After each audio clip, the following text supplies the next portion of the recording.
بسم اللہ الرحمن الرحیم۔ السلام علیکم ورحمۃ اللہ وبرکاتہ۔ آج میں اپنے دوستوں کو اولاد کے لیے بہت ہی پیارا وظیفہ بتاؤں گا۔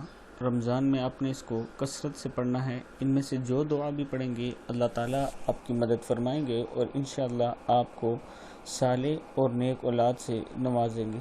اس سے پہلے میں اپنے تمام دوستوں سے گزارش کروں گا کہ اگر آپ نے ابھی تک میرے چینل عابد راجہ کو سبسکرائب نہیں کیا تو ضرور کر لیں تاکہ ڈیلی آپ تک اچھی ویڈیو پہنچ سکیں۔ تو سٹارٹ کرتے ہیں۔ بسم اللہ الرحمن الرحیم۔ اولاد صالح کی طلب۔ رب ہب لی من لدنک ذریۃ طیبہ انک سمیع الدعاء۔ پھر پڑھ لیں۔ ربی ہب لی من لدنک ذریۃ طیبہ انک سمیع الدعاء۔ اے میرے پروردگار، مجھ کو اپنی بارگاہ سے نیک اولاد عطا فرما، بے شک تو دعا کا سننے والا ہے۔ دوسری دعا ہے ربی لا تذرنی فردا وانت خیر الوارثین۔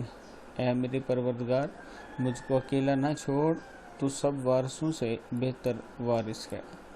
رب حب لی من الصالحین۔ اے میرے پروردگار، مجھے نیک اولاد عطا فرما۔ کیا ہے؟ ربی حب لی من الصالحین۔ اے میرے پروردگار، مجھے نیک اولاد عطا فرما۔ صدق اللہ العظیم۔ جو دوست ریکویسٹ کر رہے تھے کہ اولاد کے لیے کوئی وظیفہ بتائیں، ان سے بہتر وظیفہ ان دعاؤں سے اس کے لیے اور کچھ نہیں ہے۔